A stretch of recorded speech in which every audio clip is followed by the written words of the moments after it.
We're here with today's man of the match, Jloyd Smith.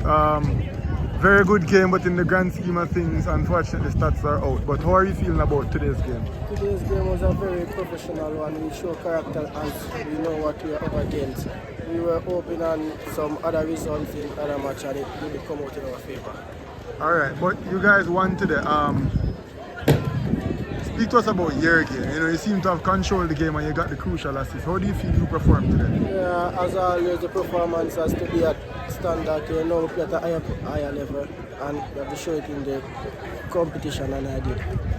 It seemed as though you barely cleared the ball today. It was just composure, making passes out of the back line. Speak to me about that aspect of your game. It's part of the gameplay and it come naturally, and you know, did it.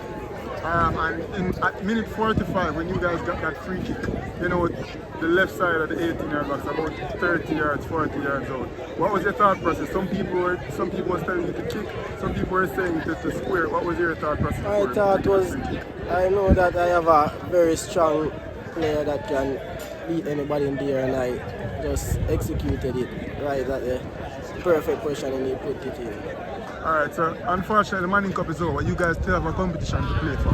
What is your mentality going into the Walker Cup, and what do you think Staths will be able to accomplish in that competition? It's the same. We're going to take every competition the same. We're going to do it. Alright, good game again, brother.